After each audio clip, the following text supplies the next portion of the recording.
Código de Processo Civil, capítulo 1 das normas fundamentais do processo civil, artigo 1º. O processo civil será ordenado, disciplinado e interpretado conforme os valores e as normas fundamentais estabelecidas na Constituição da República Federativa do Brasil, observando-se as disposições deste Código. Ele agora consagra o direito processual civil constitucional. É aquele movimento de internalização ou interiorização das normas constitucionais nas normas processuais. Tá, então o título único, quando fala das normas, engloba aí princípios e regras, né? Então tem coisas que a gente materializa à medida do possível, que são os princípios, e questões que são tudo ou nada, que são as regras.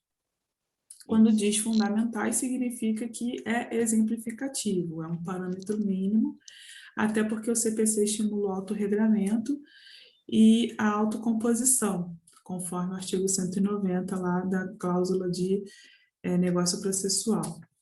Quanto ao artigo 1º, caiu numa prova recente do MPT assertiva.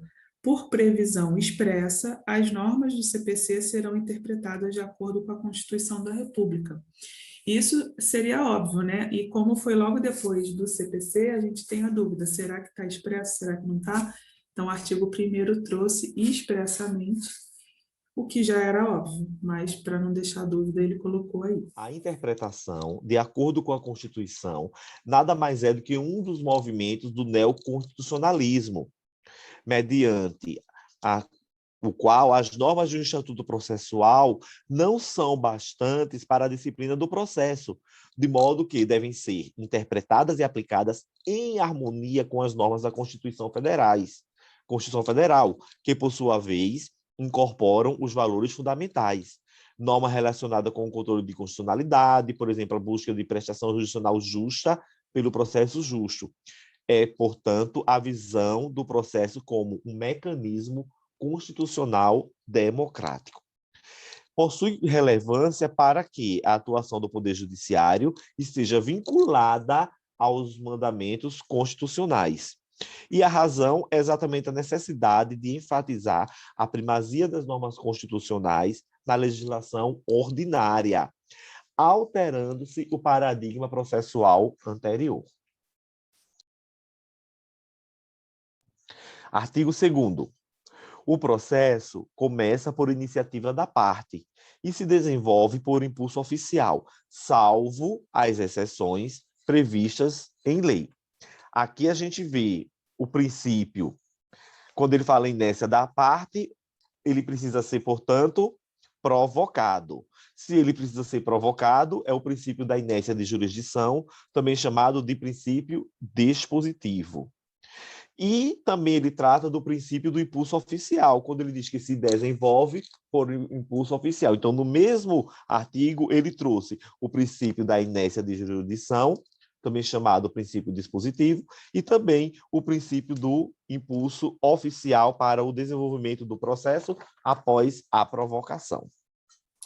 Então, uma coisa importante para a gente ler o CPC é sempre prestar atenção o que pode ser de ofício, o que é requerimento, e a requerimento de quem, né? Se cabe o Ministério Público ou não requerer também.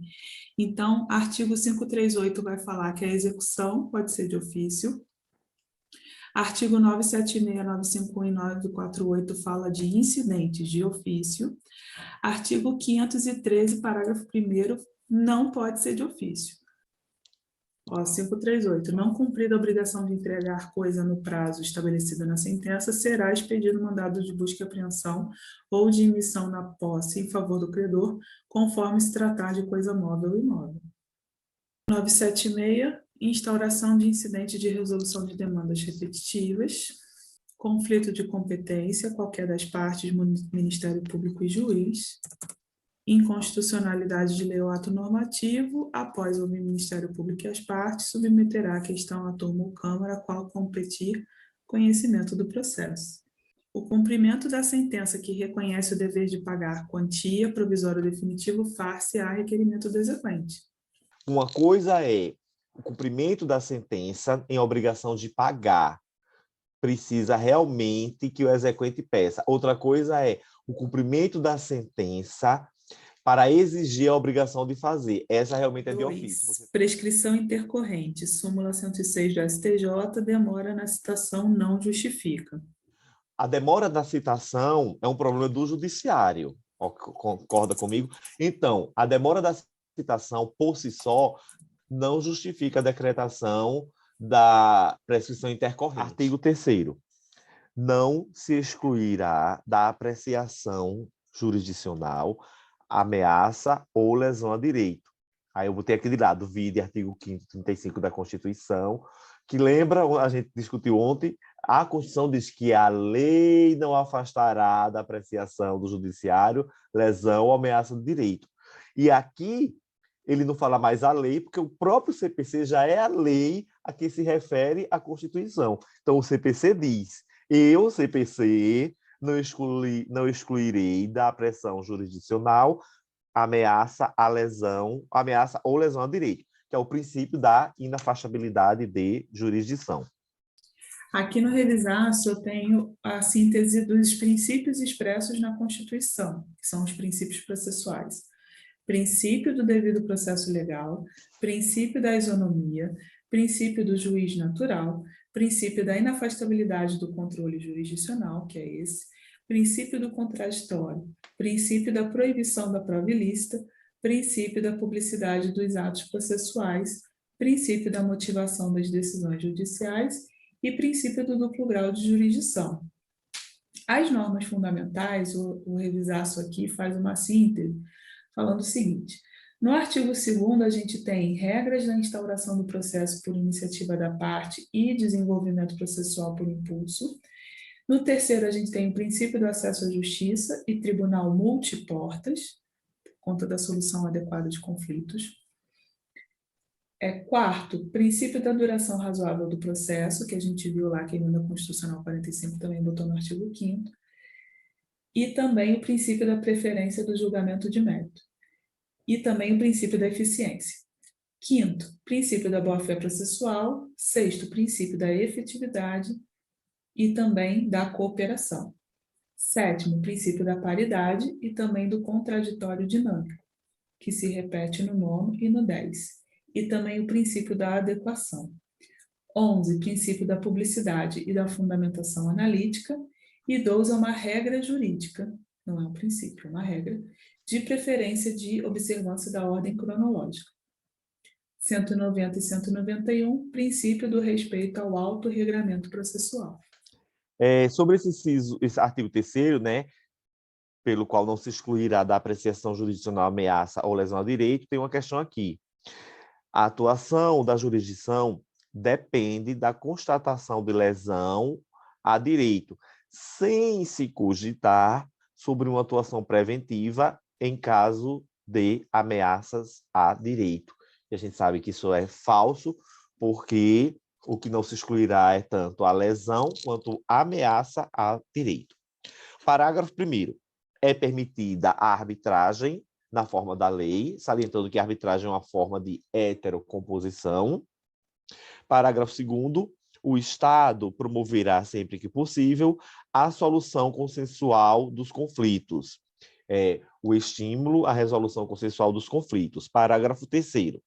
A conciliação, a mediação e outros métodos de solução consensual de conflitos deverão ser estimulados por juízes, advogados, defensores públicos e membros do Ministério Público, inclusive no curso do processo judicial. Portanto, agora, não é apenas na fase de instrução, em qualquer fase processual e em qualquer grau de jurisdição, deve ser estimulada a solução consensual pelas partes. E esse estímulo fica a cargo não só dos juízes, né? Juízes, advogados, defensores públicos e membros do MP. Isso, porque o CPC ele trouxe a solução consensual de conflitos como política pública. A resolução 125 de 2010 do Conselho Nacional de Justiça já veio trazendo também essa previsão. Daí, se falar em princípio do acesso à justiça e tribunal multiportas, né? Então, as várias portas de solução de conflito. E todo o código, na verdade, estimula a autocomposição. O Código de Ética dos Advogados tem um dispositivo que fala que o advogado deve, antes de judicializar, buscar a solução consensual de conflitos. Artigo 4º. As partes têm o direito de obter, em prazo razoável, a solução integral de mérito, incluída a atividade satisfativa. Aqui é, mais uma vez, a gente trazendo para a legislação infraconstitucional uma regra já prevista no texto da Constituição, que é a duração razoável do processo instituída pela emenda 45 de 2004. E nesse artigo também consta-se a primazia da decisão de mérito, ou seja, o juiz deve evitar ao máximo a nulidade que possui vícios sanáveis, porque isso visa a dar efetividade ao processo. O ideal é, se o vício é sanável e a parte praticou o ato com vício, manda a parte praticar o ato sem vício, dá prazo para tal. Então, o princípio da eficiência, da preferência do julgamento do mérito e da duração razoável do processo. E aí também tem o princípio da efetividade do processo, que é o direito à satisfação da decisão, e esse é o primeiro artigo expresso sobre o assunto. Então, caiu na prova do MPT. A primazia do julgamento do mérito foi regrada expressamente, ampliando-se as possibilidades de serem sanadas as irregularidades processuais. Ok. Correto. De acordo com este princípio, que é o princípio da razoável duração do processo, com a solução integral de mérito, inclusive satisfativa, sempre que possível, deverá o juiz buscar proferir decisão de mérito, evitando decisões que extinguem o processo por razões técnicas processuais. Assim, o juiz deve sanear vícios processuais, bem como permitir que a parte corrija eventuais vícios. É a superação do formalismo exacerbado pela realização do direito material. No que toca à compatibilidade com o processo do trabalho, tal artigo é totalmente compatível, em razão, especificamente, da simplicidade, da efetividade e da razoável duração do processo que regem o ramo trabalhista. Por exemplo, as súmulas 383, 395 e 456 do TST passaram a permitir que a irregularidade de representação seja sanada, ainda que na fase recursal. A legislação atual assegura às partes o direito de obtenção, em lapso temporal razoável, da plena resolução meritória da demanda judicial, excluída a atividade satisfativa, isto é, de cumprimento ou execução. Está falso, porque o artigo ele inclui especificamente a atividade também satisfativa. Próximo. Artigo 5º. Aquele que, de qualquer forma, participa do processo, deve comportar-se de acordo com a boa-fé. Olha que coisa interessante.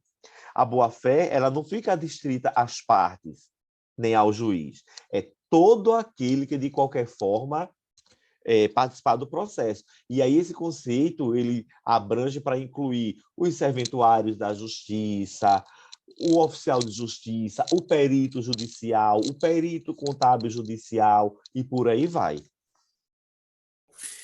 Aqui no caso fala da boa-fé objetiva, né? Isso.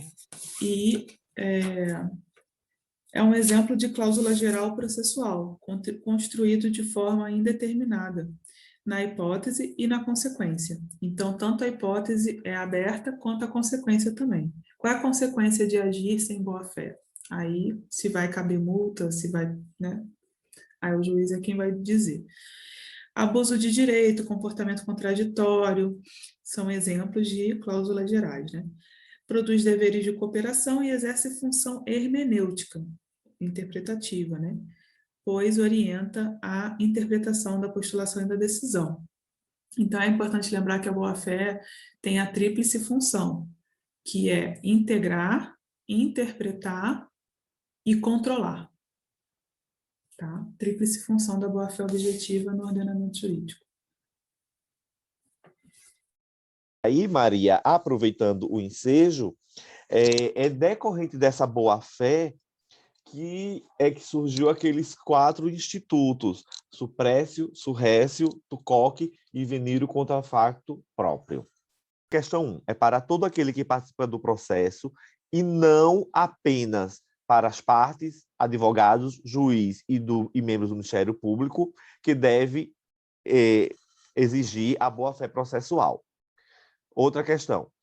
A boa-fé no processo tem por função estabelecer comportamentos probos e éticos aos diversos personagens do processo e restringir ou proibir a prática de atos atentatórios à dignidade da justiça. Perfeito. Artigo 6º. Todos os sujeitos do processo devem cooperar entre si para que se obtenha em tempo razoável duração de mérito justa e efetiva. Quando ele diz todos, inclui-se também, mais uma vez, o juiz. É o princípio da cooperação, né? Aí, interessante, esse princípio da cooperação engloba o dever de esclarecer, o dever de consultar, o dever de prevenir e o dever de auxiliar. E o dever de prevenção significa que o juiz indica os meios de suprir os defeitos, de tornar a postulação compreensível, não atrapalhar o andamento, não gerar hostilidade, buscar diálogo e equilíbrio. Tudo isso está incluído aí na cooperação. Perfeito. E Aí aqui a tem primazia da decisão de mérito também, né? Decisão de mérito justa e efetiva. Então, o princípio da cooperação dele emerge em 4 deveres ao juiz, como a gente está vendo. Dever de consultar. Dever do juiz sempre consultar as partes antes de proferir decisão. E também não só consultar, como dar conhecimento a ela, para evitar decisão surpresa. O dever de prevenir, apontando às partes eventuais deficiências e permitindo suas devidas correções, evitando-se, assim, a declaração de nulidade, que é exatamente a busca da efetivação do direito material. Dever de esclarecer. Dever do juiz de requerer às partes esclarecimentos sobre suas alegações e pedidos, a fim de evitar a declaração de nulidades e equívocos de interpretação. E o dever de auxiliar. Dever de auxiliar as partes na remoção de óbices processuais formais ou de mérito, que é dever muito consagrado no direito germânico. E aqui tem 3 questões. Primeira, é dever de todos os sujeitos processuais, inclusive o perito, cooperarem para buscar a obtenção da decisão que julgue o mérito da demanda judicial em tempo razoável, de modo justo e efetivo. Não está previsto nas normas fundamentais do processo civil no Brasil. Falso, porque está previsto expressamente. 2. O princípio da cooperação atinge somente as partes do processo, que devem cooperar entre si para que se obtenha, em tempo razoável, decisão de mérito justa e efetiva. Falso, porque ela abrange a todos. Caio ajuizou a competente ação de indenização de danos materiais e morais contra Gaio, em razão de acidente automobilístico. Todavia, o autor Caio deixou de indicar a qualificação dos danos morais sofridos, a qualificação na quantificação. O juiz da ação determinou que Caio emendasse a inicial, indicando a quantificação dos danos morais sofridos em razão do infortúnio. O caso descrito refere-se ao princípio da cooperação processual. Perfeito.